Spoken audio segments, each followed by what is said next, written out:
Bismillahirrahmanirrahim. Assalamualaikum warahmatullahi ta'ala wabarakatuh. Nabda hazal majlis biqiraati umul kitab al-Fatihah. A'udzu billahi minasyaitonir rajim. Bismillahirrahmanirrahim. Alhamdulillahi rabbil alamin. Ar-Rahmanir Rahim. Maliki yaumiddin. إياك نعبد وإياك نستعين اهدنا الصراط المستقيم صراط الذين أنعمت عليهم غير المغضوب عليهم ولا الضالين. الحمد لله رب العالمين والصلاة والسلام على أشرف الأنبياء والمرسلين وعلى آله وصحبه أجمعين. نحمده ونستعينه ونستغفره ونعوذ بالله من شرور أنفسنا ومن سيئات أعمالنا. من يهده الله فلا مضل له ومن يضلله فلا هادي له. أرسله بالهدى ودين الحق ليظهره على الدين كله ولو كره الكافرون. قال الله تعالى في كتابه العزيز: يا أيها الذين آمنوا اتقوا الله حق تقاته ولا تموتن إلا وأنتم مسلمون.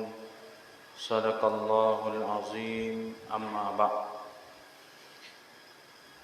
Muslimin dan muslimat yang dirahmati Allah Subhanahu wa taala. Alhamdulillah.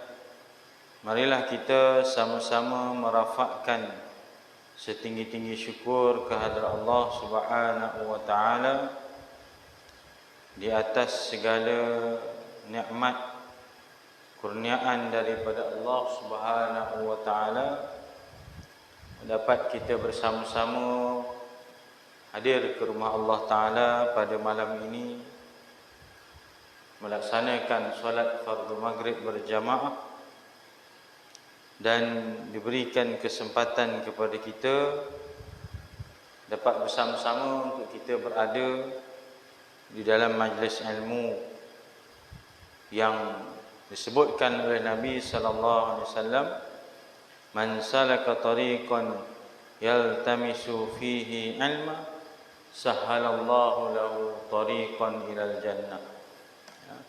Mudah-mudahan usaha kita bersungguh-sungguh dalam majlis ilmu ini, Allah taala permudahkan jalan kita untuk menuju syurga Allah Subhanahu wa taala, insya-Allah.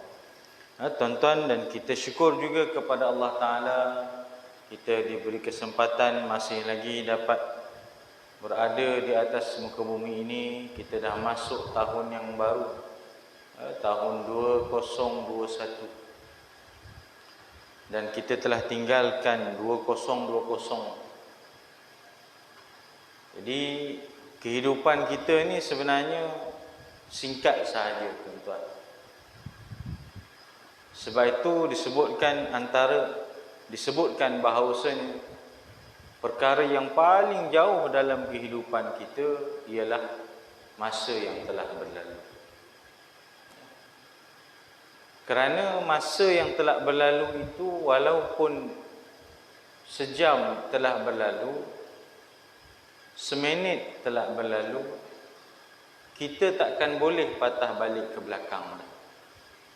Walau macam mana hebat kita sekalipun, kita takkan mampu nak patah balik tahun 2020. Kita takkan mampu nak patah balik hari semalam. Dan kita takkan mampu nak patah balik 5 minit yang sebentar tadi. Sebab itu masa ini adalah suatu perkara yang cukup jauh. Apabila kita dah tinggalkan hari semalam, maka takkan mampu untuk kita kembali. Sebab itu apabila ada kesempatan untuk kita melakukan kebaikan, terdetik dalam diri kita untuk melakukan amalan ibadah kepada Allah Ta'ala, maka bersegeralah melakukan kebaikan. Sebab apabila terlepas waktu itu, kita takkan boleh kembali dah ke masa yang lalu. Kalau kamu berada pada waktu pagi, kata Nabi, fala tantazirul masa. Kalau kamu berada pada waktu pagi, jangan tunggu petang. Kalau terdetik nak buat kebaikan, buat terus. Tak payah tunggu waktu petang. Kalau kamu berada pada waktu petang, jangan tunggu pagi besok. Ya, fala tantazirus sabah, jangan tunggu pagi besok. Kalau kita berada pada waktu petang, teringat nak buat baik, jangan tunggu besok. Terus buat. Terus buat. Kerana kita tidak pasti bilakah kesempatan masa kita ada lagi dan berapa lagi baki umur yang Allah berikan kepada kita pada yang masih berbaki untuk kita isi dengan amal-amal kebaikan. Ya, dan tahun ini hanyalah nombor sahaja, tuan-tuan. 2021, 2020, mungkin tahun depan 2022, itu hanyalah nombor sahaja. Yang penting ialah bagaimana kita mengisi hari-hari yang kita lalui pada masa-masa yang mendatang. Itu adalah lebih penting.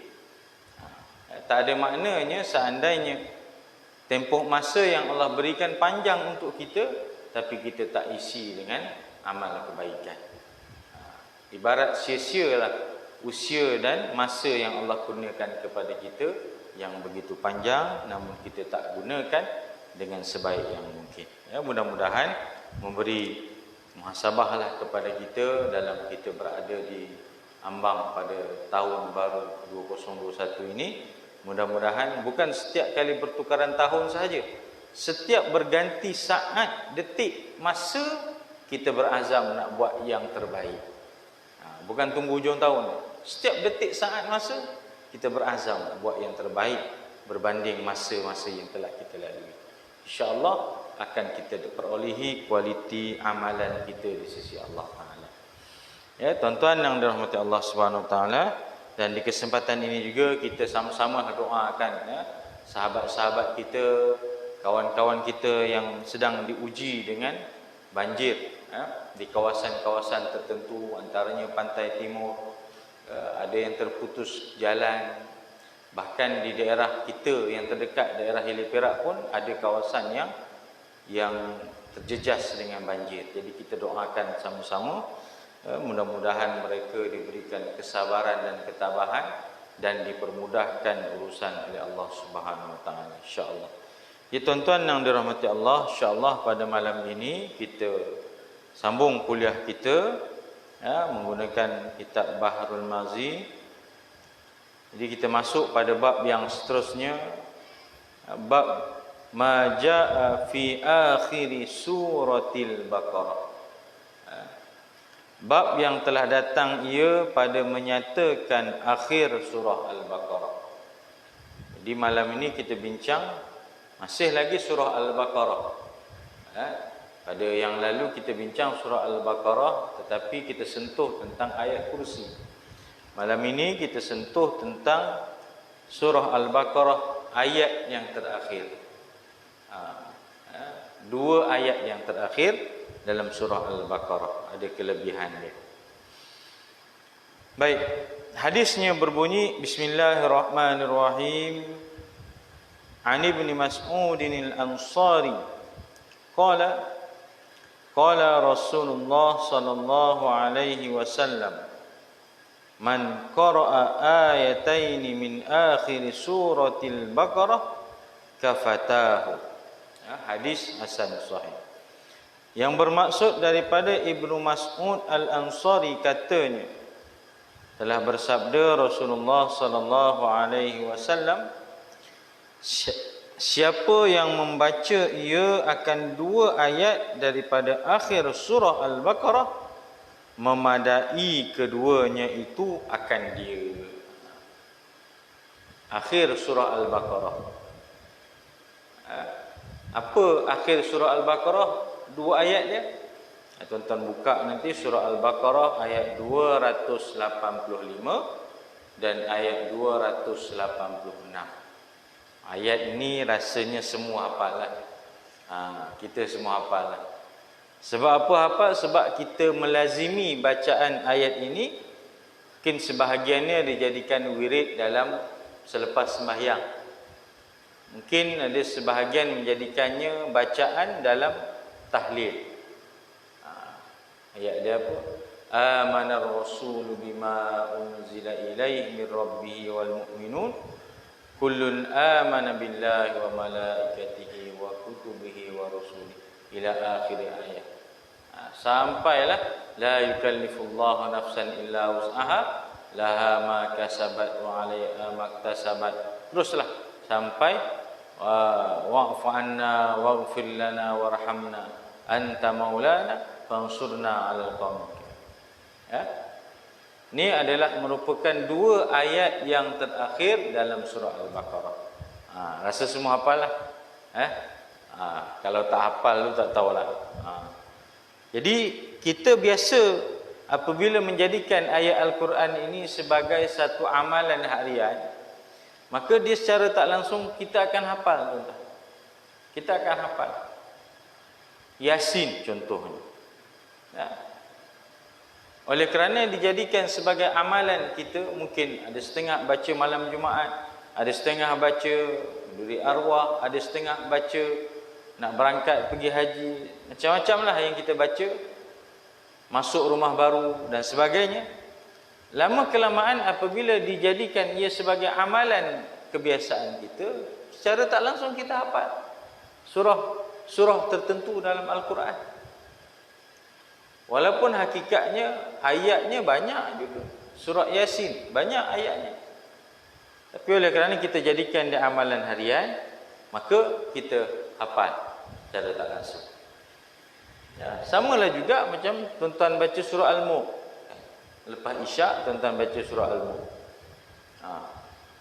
Kalau kita jadikan kelaziman bacaan surah Al-Mulk ini sampailah bila-bila, setiap kali lepas Isyak kita baca sampai masa nanti kita akan hafal surah tu, tuan-tuan. Tak payah tengok dah baca surah Al-Mulk. Ke dah hafal lah? Hafal lah? Surah Al-Mulk. Sampai masa kita akan hafal. Itulah kelebihan apabila kita melazimi bacaan ataupun ayat-ayat Al-Quran dalam kehidupan kita. Tak kiralah kelaziman itu untuk apa-apa sekalipun,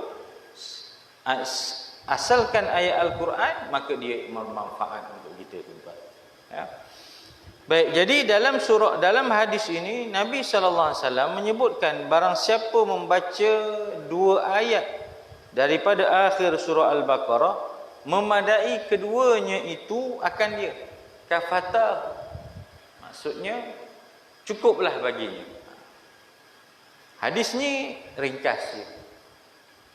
Tapi dalam syarah hadis, dalam Fathul Bari dan juga beberapa ulama syarahkan, banyak antaranya Imam Ibn Hajar Al-Asqalani memberikan tafsiran tentang maksud cukuplah baginya itu. Apa maksud cukup itu?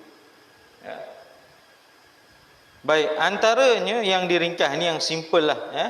Dr. Ramadan Al-Buti, Syed Ramadan Al-Buti menyebutkan dua. Ada lagi yang lain, Imam Ibn Hajar dia ada bagi syarah dia yang lain. Ni yang diringkas dia ambil dua, dia kata. Yang pertama, kafatahu an qiyamil lail. Maka cukuplah baginya ibarat dia dah melakukan qiyamul lail. Kalau dia baca dua ayat ini, tuan-tuan, ayat 285, 286 surah Al-Baqarah ini, ibaratnya seolah-olah dah cukup dah untuk dia qiyamul lail malam tu. Maknanya dia tak bangun qiyamul lail pun, kelebihan pada dua ayat surah Al-Baqarah itu pun dah memadai baginya. Itu maksudnya. Tapi bukanlah bermaksud tak payah qiyamul lail lah, bangun tahajud. Maknanya kalau kata dari segi fadilatnya, begitulah. Kalau ada kesempatan bangun jugalah, bangun malam.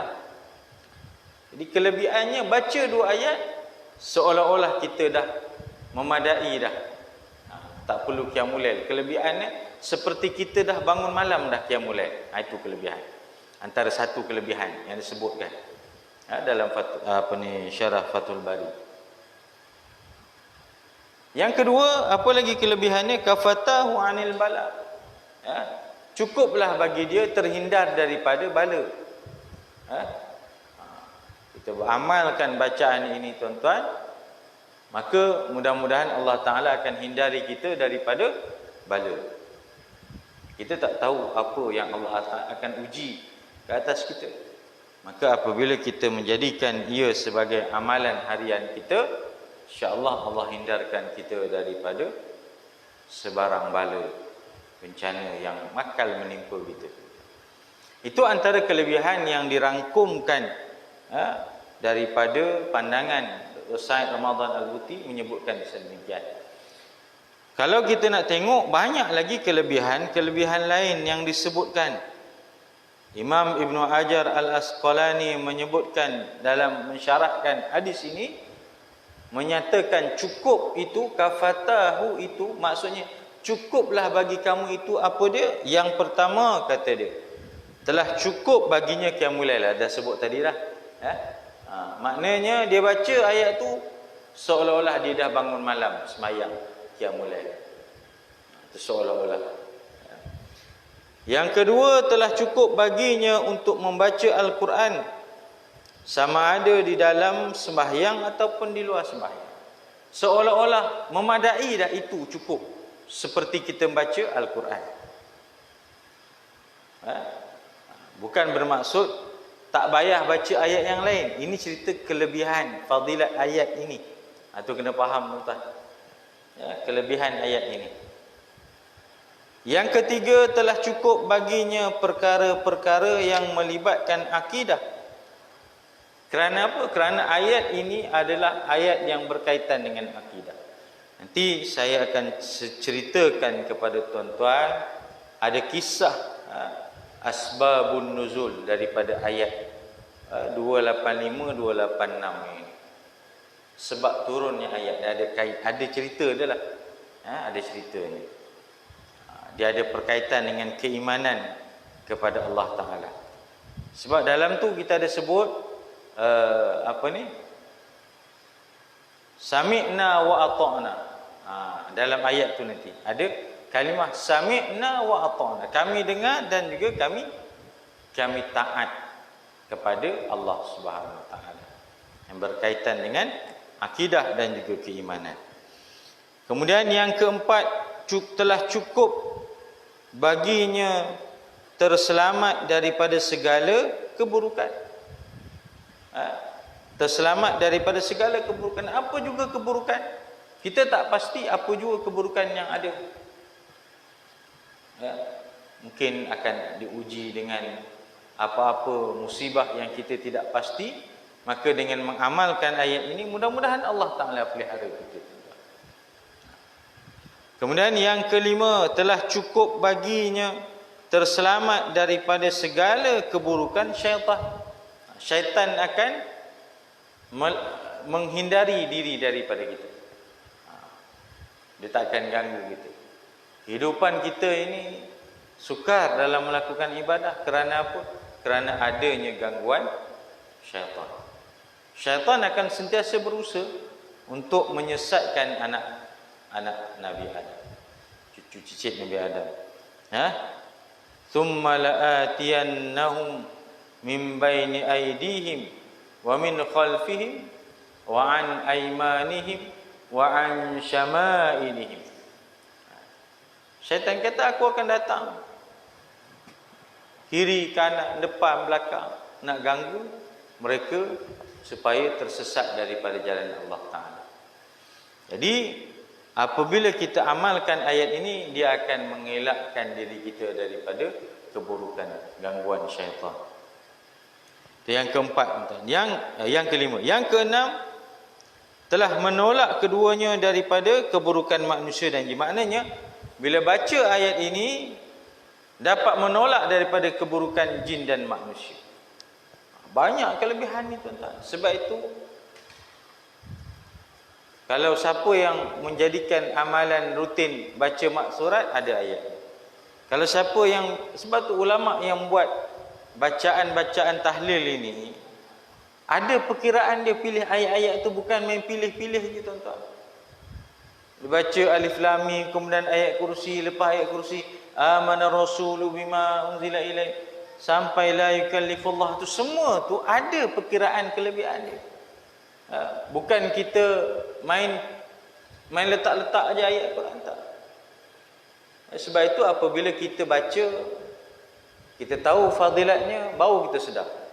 Rupanya bukan saja-saja mereka letak ayat-ayat ni. Lepas ayat kursi Allahu la ilaha illa wal hayyul qayyum, terus pula bagi kepada lillahi ma fis samawati wa ma fil ardh. Kemudian pergi kepada amana rasul bima unzila ilaihi min rabbih wal mu'minun. Kemudian pergi pula kepada la yukallifullah, sampailah habis surah Al-Baqarah. Itu semua ada perkiraan ni, kerana ada dinyatakan dalam hadis kelebihan-kelebihan. Jadi jangan kita nak, orang kata apa, condemn, kita kata apa buat ni, sebab ada perkiraan kelebihan. Sekurang-kurangnya kita baca, pahala itu dapat kepada kita. Ya. Walaupun bacaan itu kita buat malam majlis tahlil, tetapi pahalanya tetap dapat kepada kita. Fadilatnya tetap dapat kepada kita. Kelebihannya sebagaimana yang disebutkan satu-satu tadi. Jadi sebab itu jangan kita sisihkan ayat-ayat yang ada kelebihan-kelebihan ini daripada bacaan harian kita. Dan yang ketujuh tuan-tuan, telah cukup baginya untuk mendapatkan kebaikan dan kedua-duanya. Jadi apa jua kebaikan dengan membaca ayat ini, insya-Allah mudah-mudahan Allah Taala akan kurniakan kebaikan kepada kita. Banyaklah kelebihan tu kita baca. Itu 2 ayat dia. Belum masuk ayat kursi yang kita dah bincangkan pada kuliah yang lalu. Betapa banyaknya kelebihan bacaan ayat kursi itu, campur pula lagi dengan 2 ayat terakhir dalam surah Al-Baqarah ni. Banyak kelebihan. Jadi bacalah tuan-tuan, ada kelebihannya. Baik, kemudian hadis yang kedua, Anin Nu'man ibn Bashir anin Nabi sallallahu alaihi wasallam qala, Inna Allah kataba kitaban qabla an yakhluqas samawati wal ard bi alfa amin anzala minhu ayataini khatama bihima suratal Baqarah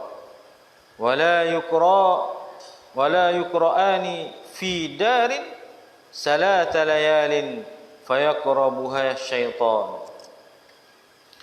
Daripada An-Nu'man bin Bashir daripada Nabi SAW sabdanya, bahawasanya Allah Subhanahu wa taala menyurat akan kitab sebelum bahawa dijadikan langit-langit dan bumi 2000 tahun. Menurun ia daripadanya 2 ayat. Dikhatamkan dengan keduanya akan surah Al-Baqarah dan tiada dibaca keduanya dalam rumah 3 malam, maka diampir akan dia oleh syaitan. Ni. Kalau baca di rumah, ya, maka syaitan tidak akan mendekati kita ataupun keluarga kita dalam rumah, terpelihara daripada gangguan syaitan. Baca surah Al-Baqarah ayat 285 286. Tuan-tuan, ayat 2 ayat ini dalam hadis ini cerita tentang bagaimana ayat ini turun awal lagi dah. Sejarah awal ayat ini turun, ayat 285 286 ini, ya, dalam satu riwayat hadis Nabi SAW, panjang riwayatnya, menceritakan tentang apabila Nabi Mi'raj, peristiwa Mi'raj, ya, Nabi dikurniakan 3 perkara. 3 perkara. Ini yang cukup berharga ni. Sebab apabila Nabi pulang, turun daripada peristiwa Isra' dan Mi'raj ini, tuan-tuan, Nabi membawa 3 yang amat berharga. Kita kalau orang bagi sesuatu yang jauh dan berharga ni kita kena jaga elok-elok. Kalau takat orang bagi beli barang kat pasar malam ni, mungkin kita tak akan hargai. Tapi kalau orang kata ni saya beli jauh ni daripada luar negara ni, payah nak dapat ni, kita akan hargai. Apa dia 3 perkara yang Nabi terima daripada peristiwa Mi'raj itu? Yang pertama, perintah kewajipan solat 5 waktu. Yang asalnya 50 waktu, kemudian Nabi naik minta Allah kurangkan sampailah 5 waktu. Yang kita dapat sekarang ni lah. Jadi yang kita dapat ini Nabi dapat semasa peristiwa Mi'raj, yang Nabi naik ke langit, bukan langit kita lagi dah. Cukup besar nilai harga pengorbanan Nabi bertemu Allah Ta'ala, minta supaya sembahyang ini diringankan sehinggalah daripada 5 waktu. Itu pun ramai dari kalangan kita yang anggap benda itu berat, bahkan ada yang tinggalkan sembahyang. Jadi sebab itu jaga elok-elok, berharga, sebab Nabi terima daripada peristiwa Mi'raj. Yang pertama. Yang kedua, yang Nabi perolehi daripada peristiwa Mi'raj ialah ayat penutup dalam surah Al-Baqarah. Ayat penutup dalam surah Al-Baqarah. Apa dia? Yang inilah yang kita nak baca ni. Ayat 285, 286. Penutup dalam surah Al-Baqarah. Nabi terima daripada peristiwa Mi'raj. Jadi sudah pasti besar harga kelebihan ayat ini Nabi terima semasa peristiwa Mi'raj menghadap Allah Subhanahu wa taala. Yang ketiga, keampunan kepada seluruh umat Muhammad SAW, melainkan mereka yang syirik kepada Allah Ta'ala. Ini 3 yang dibawa turun daripada peristiwa Mi'raj. Termasuklah 1 daripadanya ialah ayat yang terakhir atau penutup dalam surah Al-Baqarah yang kita sebutkan, tuan. Baik, jadi sebab itu kita ambillah kesempatan untuk kita amalkan dalam kehidupan kita tentang bacaan surah Al-Baqarah yang menjadi penutup, khawatim suratil Baqarah ini, tuan. Baik, kita sambung.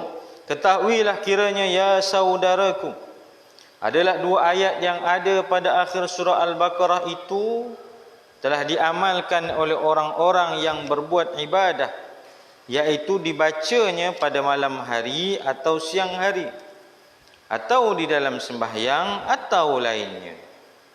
Bermula orang-orang yang mengamalkan dia pada mana-mana waktu itu menurut secara fatwa gurunya dan menurut suruh Nabi sallallahu alaihi wasallam, ya. Jadi ayat ini diamalkan. Ada yang amalkan selepas sembahyang, ada yang amalkan pada masa-masa tertentu, ada yang amalkan dengan bacaan tahlil, ada yang amalkan dengan maksurat, ada yang amalkan semata-mata baca itu saja dan sebagainya. Amalkanlah. Kerana semuanya itu ada asasnya dengan hadis Nabi sallallahu alaihi wasallam. Semata-mata baca ayat itu pun tak ada masalah. Cuma kalau tahlil kan terus baca itu semata-mata, orang peliklah. Walaupun tak ada apa masalah pun. Sebagaimana datang riwayatnya pada hadis yang dikeluarkan oleh Abu Isa At-Tirmizi dengan katanya, Ani bin Mas'udin Al-Ansari qala Rasulullah sallallahu alaihi wasallam, man qara'a al-ayatain min akhir suratil Baqarah kafatahu. Diriwayatkan daripada seorang sahabat lagi Nabi sallallahu alaihi wasallam, namanya Ibnu Mas'ud Al-Ansari radhiyallahu anhu, katanya, telah bersabda Rasulullah sallallahu alaihi wasallam, barang siapa membaca ia akan 2 ayat daripada akhir surah Al-Baqarah, nescaya memadai keduanya itu akan dia daripada qiyamul lail atau daripada penolakan segala bencana dan mara bahaya. Dia kita dah sebut tadilah. Yang ini siapa membaca 2 ayat itu pada malam hari, sama ada di dalam sembahyangnya atau di luar sembahyangnya, maka terbilang ia daripada orang mendirikan ibadat malam hari dan menghidup ia akan malamnya itu dengan ibadat. Memadai dah, seperti dia dah hidupkan malam itu dengan ibadat. Dan siapa membaca ia akan dua ayat itu kerana menolakkan segala bencana dan mudarat, maka memadai juga boleh dijadikan sebagai kelebihan, menolak mudarat yang akan datang kepada kita. Baik. Masalah dua ayat akhir surah Al-Baqarah itu manakah ia? Telah bersalahan ulama pada awal dua ayat itu.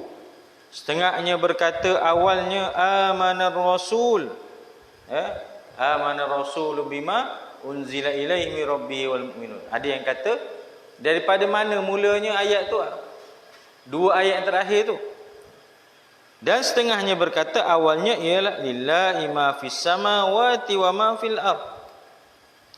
Kata guruku bermula yang masyhurnya dua ayat bagi surah Al-Baqarah itu ialah awalnya amanar rasulu bima unzila ilaihi min rabbih wal mu'minun. Ini hanya perselisihan pendapat sahaja. Tetapi yang masyhur ialah dua ayat itu bermula daripada amanar rasulu bima unzila ilaihi min rabbih wal mu'minun. Kemudian ayat seterusnya la yukallifullahu nafsan illa wus'aha. Adapun ayat sebelumnya itu lillahi ma fis samawati wa ma fil ard. Itu adalah ayat 284. Ayat sebelum dua ayat terbabit tadi. Adapun orang yang membaca ia mula daripada ayat lillahi ma fis samawati wa ma fil ard itu, maka ialah kerana mengambil ikhtiyat atas sekurang-kurangnya 3 ayat dinamakan akhir surah. Sebab itu kita pun dalam bacaan tahlil tuan-tuan, kita akan mulakan dengan lepas ayat kursi kan, Allahu la ilaha illa huwal hayyul qayyum sampai habis. Kemudian apa ni? Lillahi ma fis samawati wa ma fil ard. Tak ada masalah. Boleh je. Kerana ada perkaitan sebenarnya. Ayat 284 ini dia ada perkaitan tentang asbabun nuzul tuan-tuan. Ya.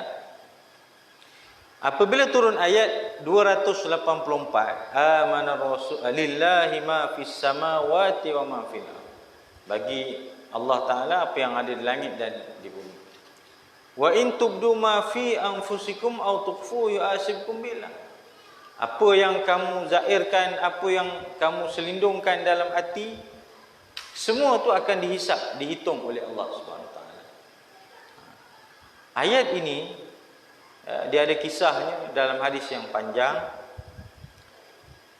Sahabat-sahabat Nabi apabila turun ayat 284 yang ada ayat wa in tubdu ma fi anfusikum aw tukhfu yuhasibkum billah fayaghfiru liman yasha wa yu'adzibu man yasha wallahu ala kulli syai'in qadir. Sahabat Nabi merasa berat dengan ayat ini, ya, sehingga kan mereka datang bertemu Nabi sallallahu alaihi wasallam. Datang bertemu Nabi sallallahu alaihi wasallam. Berat kenapa tuan-tuan? Kerana sampai ke peringkat dalam ayat itu Allah sebut wa in tubdu ma fi anfusikum aw tukhfu yu'asibkum billah. Yang zahir itu kita tak apalah, tapi yang dalam hati ini pun Allah akan hitungkan. Maknanya mungkin sekadar detik hati ke, rasa benda nak buat jahat dan sebagainya, atau apa jugalah yang terdetik dalam hati ini, Allah akan hitung. Jadi sahabat rasa berat, sedangkan benda itu mungkin dalam hati saja. Maka sahabat Nabi SAW berjumpa dengan Nabi SAW, bagi tahu tentang ayat ini. Mereka rasa berat. Maka Nabi kata, adakah kamu nak jadi seperti orang-orang ahli kitab sebelum kamu, yang mana apabila datangnya ayat Allah, sami'na wa asaina, mereka dengar dan mereka ingkar ayat Allah. Maka bila mendengar jawapan Nabi sallallahu alaihi wasallam itu, maka sahabat Nabi pun sami'na wa ata'na. Sebab itu dalam ayat itu disebut sami'na wa ata'na. Ya. Ayat apa ni? Wa in tubdu ma fi anfusikum aw tukhfu yasibkum bihillah fayaghfiru liman yasha wa yu'adzibu man yasha wallahu ala kulli syai'in qadir. Ayat yang selepas itu Allah rakamkan, ya.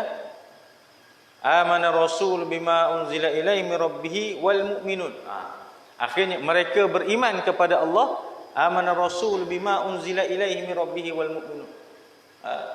Dan juga para malaikat dan apa yang diturunkan oleh Allah Subhanahu wa taala. Kemudian Allah Subhanahu wa taala sebut sami'na wa ata'na. Merakamkan tentang bagaimana jawapan daripada sahabat Nabi yang mereka akhirnya akur dan ikut perintah Allah Ta'ala, iaitu kami dengar dan kami patuh. Nabi dah kata, takkan kamu nak jadi macam ahli kitab yang sebelum daripada kamu, mereka dengar ayat Allah tapi mereka ingkar. Akhirnya sahabat patuh.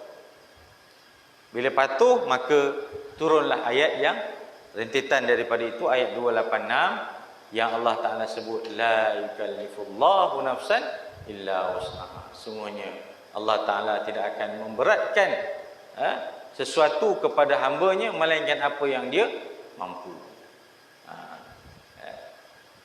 Nak cerita tentang betapa ruang yang Allah Subhanahu Wa Ta'ala beri kepada hamba-hambanya ini, yang Allah taklifkan kepada kita adalah kemampuan kita. Dan dalam beberapa perkara-perkara tertentu ada ruang-ruang keringanan yang diberikan oleh Allah Subhanahu Wa Taala. Yang kita wajib laksana, tetapi ada ruang-ruang keringanan. Itu yang rentetan daripada sejarah ayat 285, 286 ini ialah ayat 284 tu. Maknanya dia ada kisah asbabun nuzul di sebalik ayat 285, 286. Ya, kemudian barulah disambung ayat Rabbana la tu'akhidna in nasina aw akhtana, janganlah kau mengambil kira kesilapan kami andai ada kami terlupa atau tersilap. Itu semua adalah ruang-ruang yang Allah Subhanahu Wa Taala berikan kepada kita, tuan-tuan. Allah berikan kepada kita bahawasanya Allah Ta'ala ni maha penyayang kepada hamba-hambanya. Dia terfaham bagaimana keadaan dan situasi kita. Itu adalah rentetan ayat 284 surah Al-Baqarah. Baik, masalah seterusnya dua ayat akhir surah Al-Baqarah diamalkan serta ayat kursi. Sesungguhnya ada tersebut di dalam kitab yang bernama Misbahuz Zalam fi syar'i nailil maram.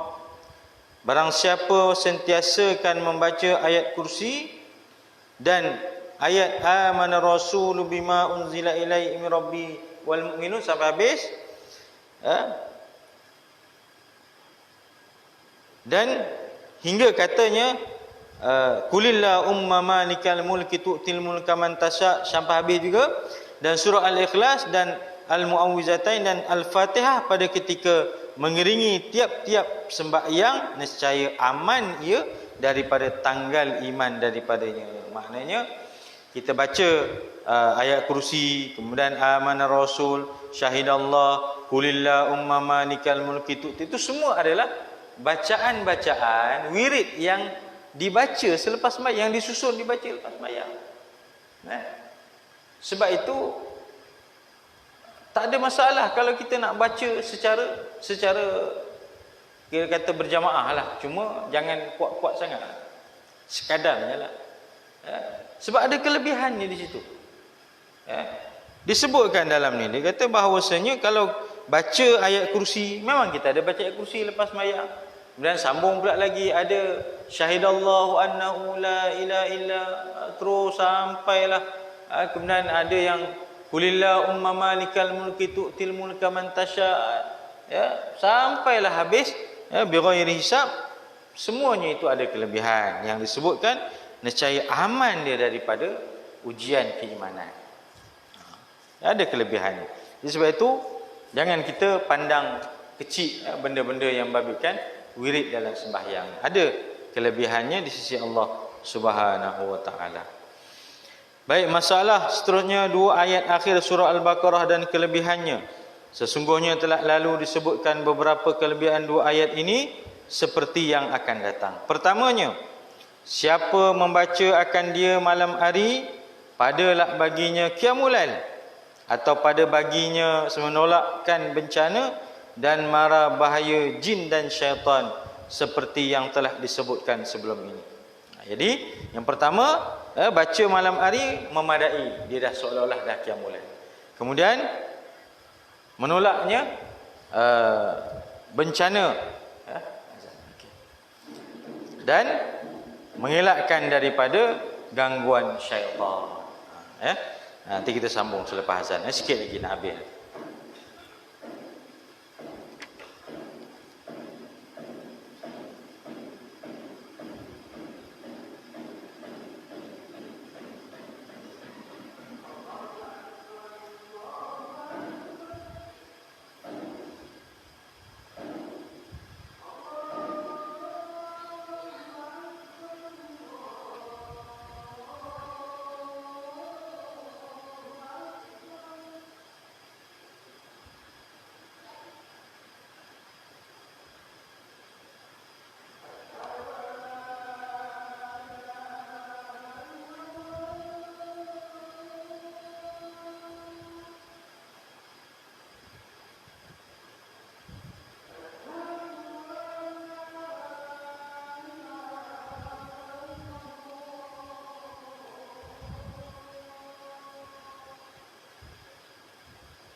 Baik, kita sambung sikit tuan-tuan. Ya. Baik, tadi kita cerita 2 ayat akhir surah Al-Baqarah dan kelebihan. Yang pertama dah disebut tadi. Yang kedua, siapa mengamalkan dia serta ayat kursi dan lainnya, kemudian daripada sembahyang, nescaya aman daripada tanggal iman. Maknanya terselamat daripada ujian keimanan. Maknanya Allah Ta'ala pelihara keimanannya. Ya. Dan yang ketiga, 2 ayat akhir surah Al-Baqarah itu diturunkan daripada jumlah surahnya di Lauh Mahfuz, akan jadi 2 ayat itu khatam bagi surah Al-Baqarah. Dan sesiapa membacanya tidak hampir akan dia oleh syaitan. Jadi yang ketiga, siapa baca maka tidak akan dihampiri oleh syaitan. Itu 3 rangkuman yang disebutkan dalam daripada hadis yang kita baca tadilah. Jadi yang pertama katanya kalau baca malam hari ibarat memadailah seperti kita dah qiyamul lail pada malam tersebut. Dan yang kedua, baca sekali dengan ayat kursi pula, dia akan memelihara kita daripada ujian keimanan, ujian keimanan kita. Allah pelihara keimanan kita. Dan yang ketiga, bacaan itu akan menyebabkan kita bebas daripada dihampiri atau diganggu oleh syaitan. Dan masalah yang terakhir dalam bab ini tuan-tuan, dua ayat akhir surah Al-Baqarah itu mengapa ditentukan suruh baca pada malam hari sebagai di dalam hadis pada masalah 164 itu? Maka jawabnya ada tersebut dalam kitab Misbahuz Zalam, ditentukan suruh baca pada malam hari di dalam hadis itu kerana pada malam hari itu banyak syaitan dan jin. Bukan maknanya jangan baca pada siang hari, bahkan siang hari pun disuruh baca juga.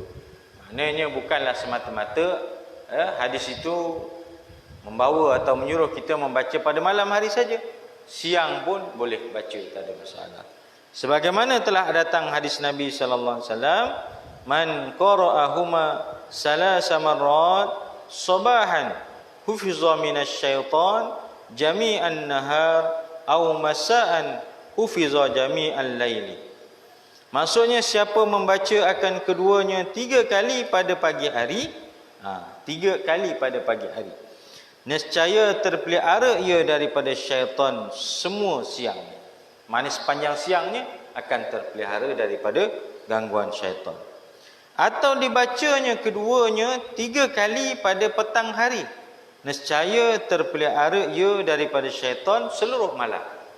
Baca pagi dipelihara sepanjang siang, baca petang dipelihara sepanjang malam. Itu kelebihan yang disebutkan oleh hadis Nabi SAW. Maka jika berlaku was-was kemudian daripada membacanya, maka iaitu daripada dirinya sendiri, bukan daripada syaitan atau kerana tiada benar niatnya. Jadi bacalah tuan-tuan, kerana niat yang betul, insya-Allah Allah Taala akan pelihara kita sebagaimana kelebihan-kelebihan yang disebutkan dalam hadis tadi. Wallahu a'lam tuan-tuan.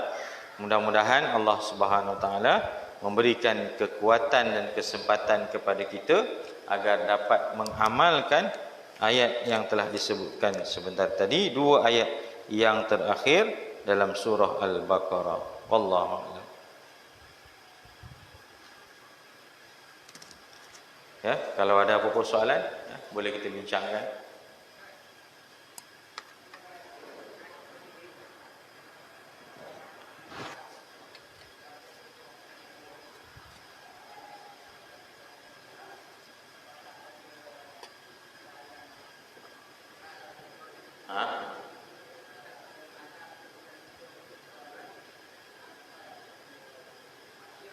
Pasang je.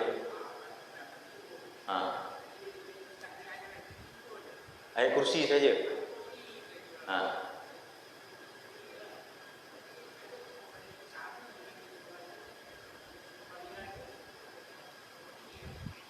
Al-Quran ini mukjizatnya, kelebihannya bukan sekadar membaca, mendengar pun dapat pahala, melihat pun dapat pahala, pegang Quran pun dapat pahala. Tapi tak samalah pahalanya. Oh, untuk ru'yah lah, boleh, tak ada masalah, boleh. Nak untuk, kita kata apa, untuk pagar atau apa ni, kita kata apa, untuk keselamatan rumah kita lah, boleh, tak ada masalah, boleh je. Walaupun sekadar MP3 ke, bacaan dalam handphone ke, ia tetap dikira bacaan Al-Quran. InsyaAllah ada je kelebihannya. Okey. Ada lagi? Ada ya? Wallahu a'lam. A'udzubillahi minasyaitonir rajim. Bismillahirrahmanirrahim. Allahumma ja'al jam'ana hadza jam'an marhuma wa tafarraqna min ba'dihi tafarruqan ma'suma. Allahumma nawwir qulubana bi nuri hidayatika kama nawtal arda bi nuri syamsika abadan abada bi rahmatika ya arhamar rahimin. Rabbana atina fid dunya hasanah wa fil akhirati hasanah wa qina adzabannar. Wa sallallahu ala sayyidina Muhammad wa ala alihi wa sahbihi ajmain. Walhamdulillahirabbil alamin. Kita tangguh dengan tasbih farah dan salatul asr. Subhanakallahumma wa bihamdika asyhadu an la ilaha illa anta astaghfiruka wa atubu ilaik. Bismillahirrahmanirrahim. Asna min syai'in fil ila alladziina aamanu wa amilus shalihaati tawassaw bil haqq tawassaw bis sabr. Sadaqallahul azim. Assalamualaikum warahmatullahi taala wabarakatuh.